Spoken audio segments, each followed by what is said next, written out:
तो next question हम लोग करने जा रहे हैं। इस क्वेश्चन को करने के लिए जो टॉपिक जो कॉन्सेप्ट आपको समझना चाहिए वो हम समझा रहे हैं यहाँ पे। उसके बाद इस क्वेश्चन को करेंगे, ठीक है।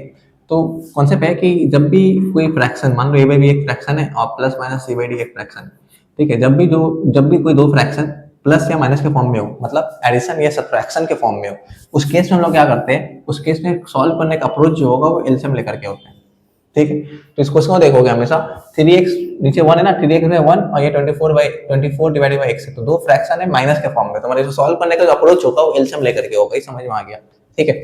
अगर एलसीएम लेके होगा अप्रोच तो एलसीएम लेना भी आना चाहिए हमको। तो इस पर्टिकुलर क्वेश्चन को एलसीएम कैसे लेंगे उसको समझाते हैं, ठीक है। जैसे मान लेते हैं कि लिखा हुआ a प्लस, ठीक है, यहाँ मान लो कि 3/a ऐसा कुछ लिखा हुआ, a प्लस 3/a, हाँ कुछ ऐसा कुछ मान लिया। तो देखो याद रखोगे कि a के नीचे 1 है ना, तो जब भी कोई दो ऐसा फ्रैक्शन तुमको मिला जहां पे कोई पहला फ्रैक्शन का डिनोमिनेटर 1 हो और दूसरा फ्रैक्शन नीचे कोई ना कोई नंबर हो, ए की जगह कुछ भी हो सकते हैं, ठीक है, तो हमेशा एलसीएम वो नंबर आता है, ठीक है। एक और एग्जांपल देखते हैं। जैसे हम लिखा 3 प्लस 4/5, अब 3 का नीचे 1 है ना, तो कोई ऐसा फ्रैक्शन जिसका डिनोमिनेटर 1 हो और दूसरा फ्रैक्शन जो होगा उस फ्रैक्शन का जो नीचे डिनोमिनेटर होगा वही हमेशा एलसीएम आएगा, ठीक है, ठीक है। असल में होता क्या है, दो अलग अलग नंबर है तो आपस में मल्टीप्लाई हो जाता है। जैसे 1 और 5 जो होता है, 1 और 5 जो होता है कोई एक नंबर से कैंसिल नहीं होगा, ठीक है। ये 1 1 जा 1 5 जा, तो इस सबको मल्टीप्लाई करो 5 ही आएगा, ठीक है। तो अब ऐसा हो गया। उसके बाद अब एलसीएम में यहाँ क्या देखना है वो समझते हैं। तो देखो जब भी देखोगे कि जो कोई भी फ्रैक्शन है, जब भी कोई फ्रैक्शन है उसका डिनोमिनेटर में 1 है, अगर कोई फ्रैक्शन के डिनोमिनेटर में 1 है और हम लोग एलसीएम ले रहे हैं, तो डिनोमिनेटर में अगर 1 है तो जो भी एलसीएम आता है उसको ऊपर वाला से मल्टीप्लाई करना होगा, जो भी एलसीएम आएगा वो न्यूमरेटर से मल्टीप्लाई होगा, तो a इंटू ए क्या हो जाएगा, a स्क्वायर, ठीक है।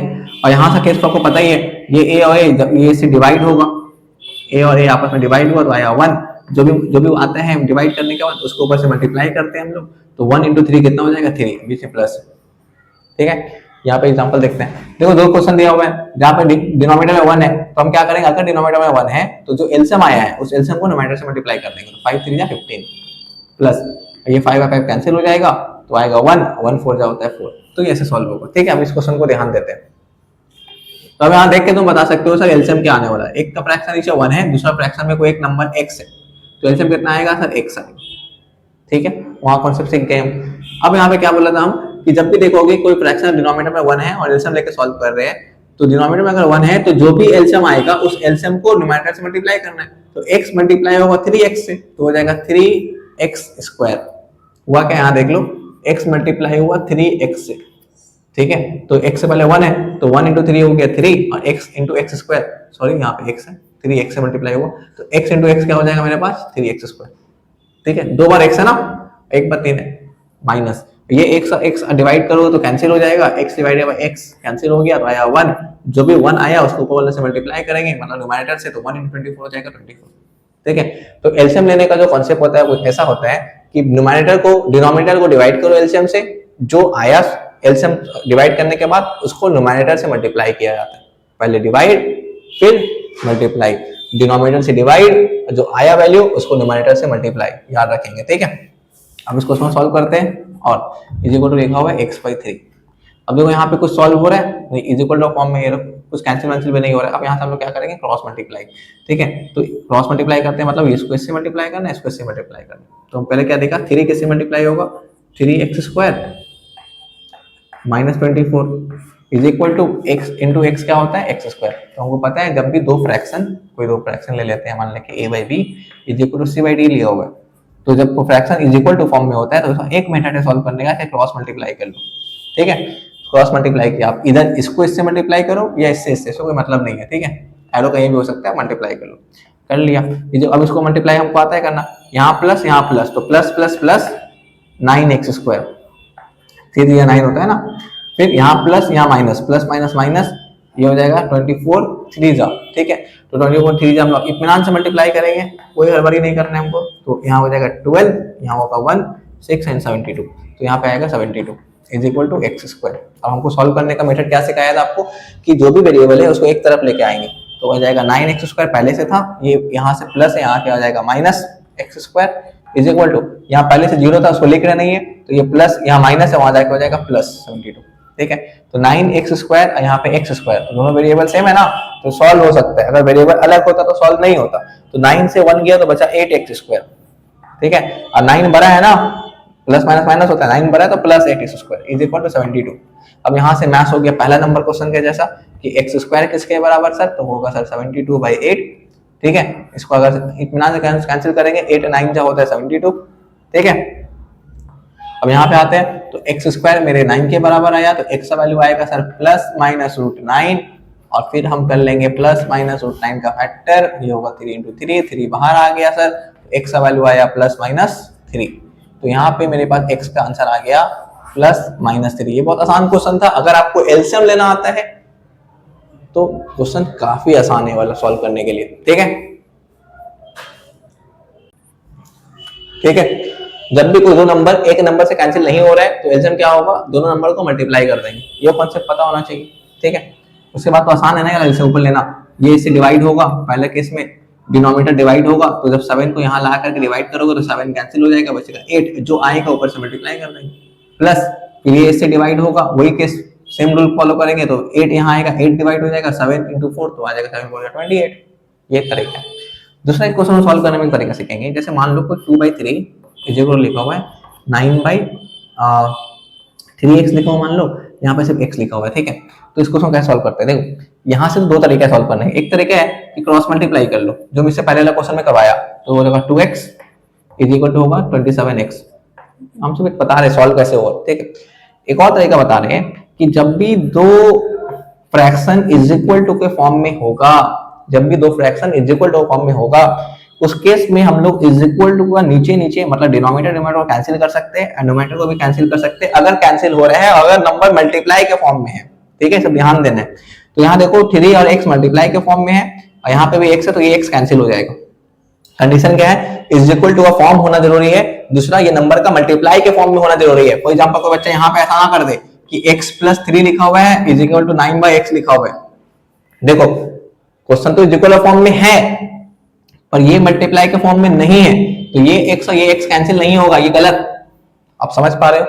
तो x कैंसिल कब किया, जब इक्वल फॉर्म में होगा और साथ में मल्टीप्लाई के फॉर्म में होगा, तब कैंसिल कर, अदरवाइज नहीं कैंसिल करेंगे, ठीक है ना। ये बात समझ में आएगा आपको। तो आपको इक्वल फॉर्म भी चेक करना है और साथ में देखना है कि क्या मल्टीप्लाई के फॉर्म में है ना सब टर्म। अब यहाँ पे आते हैं क्वेश्चन को सॉल्व करने में, एलसीएम लेंगे हम। तो देखो 3 और x दो डिफरेंट नंबर है, दो अलग अलग चीजें। x का वैल्यू किसी को पता नहीं है, वो निकालना है, तो 3 और x तो सेम नहीं है, सेम नहीं है तो हम दोनों को ऐसे लिख दिया 3 × x, ठीक है। 3x मल्टीप्लाई हो गया। अब मेरे को इसको डिवाइड जब करोगे, ये डिनोमिनेटर से डिवाइड होगा तो 3 3 कैंसिल हो जाएगा, बचेगा क्या x, जो बचेगा उसके ऊपर से मल्टीप्लाई, तो x कितना हो गया x²। अब इसको फिर एक बार अच्छे से देखते हैं। ये 3 से डिवाइड हुआ तो 3x/3, ठीक है। तो आया कितना x को मल्टीप्लाई करेंगे x² हो गया, प्लस अभी x डिवाइड होगा तो 3x/x करेंगे तो x कैंसिल हो गया, बचा 3 3 कितना हो गया 9 इज इक्वल टू हो गया 15/x एज इट इज लिख दिया। और अब यहाँ ध्यान दोगे आप, अब देखो इज इक्वल टू फॉर्म में है सर, हाँ सर है, साथ में देखो दोनों मल्टीप्लाई के फॉर्म में, ये टर्म ऐड में नहीं है, तो ये x कैंसिल कर सकते हैं, कैंसिल कर दिया। तो बचा क्या sir x² + 9 is equal to, यहाँ नीचे 3 है, इज इक्वल टू कितना बचा 15, और नीचे x कैंसिल हो गया 1, ठीक है। अब यहाँ से क्रॉस मल्टीप्लाई कर लो आराम से x। अब जब भी कोई चीज 1 से मल्टीप्लाई होता है, कोई एक्सप्रेशन नंबर कुछ भी 1 से मल्टीप्लाई होता है, वही आता है x² + 9 इज इक्वल टू हो जाएगा 15 3 45। अब यहाँ से क्वेश्चन बहुत आसान हो गया, ये 9 को वहां भेज दो तो x² हो जाएगा तुम्हारे पास 45 - 9। ध्यान रखो कि यहाँ पे एक बात, पहले जो नंबर जहां था वहां रहेगा, दूसरे नंबर को वहां भेजेंगे हम लोग, ठीक है। तो x² किसके बराबर होगा 36 के बराबर, और x का वैल्यू यहाँ पे सॉल्व कर लेते हैं। x होगा √36, हमको पता है रूट के पहले प्लस माइनस होता है, तो x का वैल्यू आ जाएगा 6 × 6, और प्लस माइनस बाहर है तो x का वैल्यू आ गया +-6। तो क्वाड्रेटिक इक्वेशन में दो वैल्यू पॉसिबल होते हैं। इस बार मेरा आंसर कितना आ रहा है +-6। तो इस पर्टिकुलर क्वेश्चन को सॉल्व करने के लिए आपको अप्रोच होना चाहिए एलसीएम कैसे लेते हैं, और आपको पता होना चाहिए कि क्रॉस मल्टीप्लाई को सॉल्व कर कैसे किया जाता है, ताकि क्वेश्चन आसान तरीके से सॉल्व हो जाए। नेक्स्ट क्वेश्चन में हम लोग करेंगे नेक्स्ट क्वेश्चन। आ गए क्वेश्चन नंबर 6 एक्सरसाइज 1.2 गणित प्रकाश माध्यमिक बोर्ड 2027 के लिए, ठीक है। अब इस क्वेश्चन को आप देखोगे तो इस क्वेश्चन को सॉल्व करने का क्या अप्रोच है, यहाँ समझते हैं। बहुत आसान तरीका है, एलसीएम लेने का तरीका पता होना चाहिए। अब एलसीएम को हम समझाने की कोशिश कर रहे हैं, ठीक है। कि मान लेते हैं कि कुछ ऐसा लिखा हुआ है कि x + 1/x, ठीक है, ऐसा कुछ लिखा हुआ है। तो हमको पता है जब भी नीचे डिनोमिनेटर में 1 हो तो एलसीएम क्या आता है, दोनों को मल्टीप्लाई कर देंगे सिंपली 1 इंटू एक्स एक्स होगा, ठीक है। पहला रूल जमा हो, जब भी दो फ्रैक्शन में कोई एक फ्रैक्शन का डिनोमिनेटर में 1 अगर आ गया तो इन दोनों को मल्टीप्लाई कर दो, एलसीएम आ जाएगा मेरे पास, ठीक है।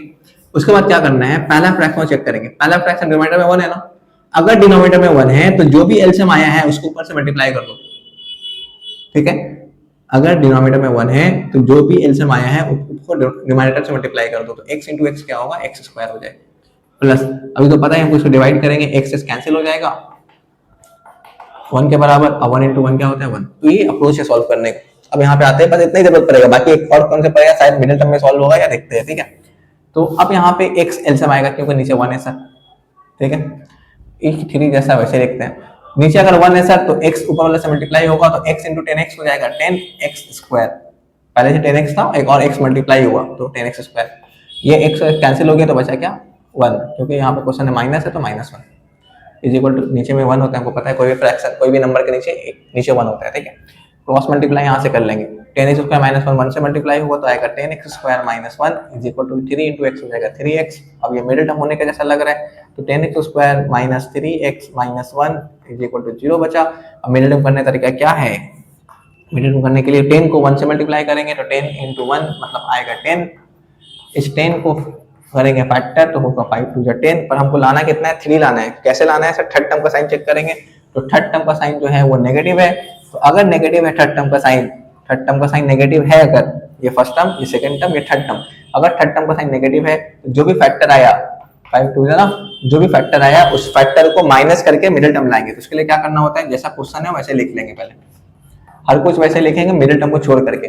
अब देखो हमको लाना है 3, ठीक है, तो 5 माइनस 2 होता है मेरा 3, ठीक है। अब यहाँ से सॉल्व कर लो, 10x स्क्वायर जैसा है वैसा माइनस 5 इंटू एक्स क्या हो जाएगा 5x, और हम तुमको बताए इससे पहले वाले क्वेश्चन में कि जब भी बाहर माइनस होगा तो अंदर का साइन चेंज होगा, तो माइनस है तो क्या हो जाएगा प्लस 2 इंटू एक्स हो जाएगा 2x माइनस 1, ठीक है। और इन दोनों से कॉमन लेंगे, कॉमन लेने का तरीका फिर एक बार देख लेते हैं, 10x स्क्वायर है मतलब 10x का मतलब हुआ 10 का मतलब हुआ 5 इंटू 2, x स्क्वायर का मतलब हुआ 2 बार x, ठीक है। आराम से ऐसे कर लोगे तो कभी गलती नहीं होगा। और 5x है, 5x मतलब होता है 5 इंटू एक्स, तो कॉमन कितना है देखो, एक x कॉमन आ रहा है एक 5 कॉमन आ रहा है, तो मेरे पास कॉमन कितना है 5x।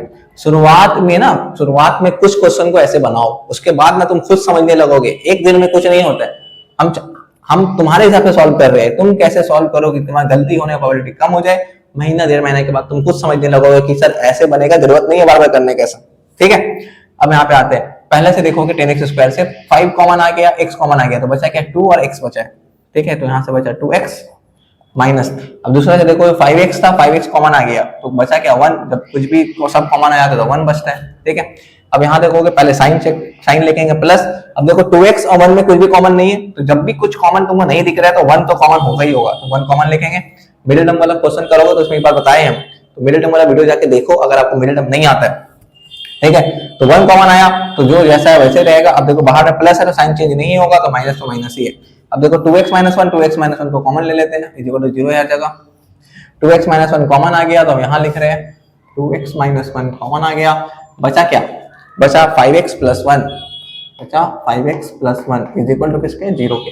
अब दोनों को 0 से इक्वेट कर देंगे तो 2x माइनस 1 0 के बराबर, ठीक है। तो 2x 1 के बराबर, x का वैल्यू कितना होगा, x इक्वल होगा 1/2, 1 था ये 2 नीचे आ गया।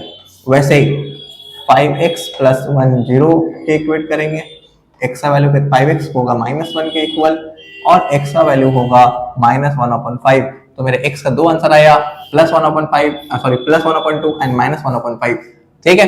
तो ये क्वेश्चन भी यहाँ पे कंप्लीट हुआ। इस क्वेश्चन को भी सॉल्व करने के लिए आपको बेसिक एलसीएम आना चाहिए, किस तरह का एलसीएम सॉल्व करते हैं, and number 2 middle term factorisation आना ही चाहिए। तो मिडिल टर्म फैक्टराइजेशन अब अगर आपको नहीं आता है तो आप जा करके मिडिल टर्म फैक्टराइजेशन का वीडियो देखो, इसी चैनल में मैंने अपलोड करके रखा है मिडिल टर्म फैक्टराइजेशन, 20 मिनट का वीडियो है, उसको अच्छे से देखो, ये सब टॉपिक आपको इजीली समझ में आएगा। ओके।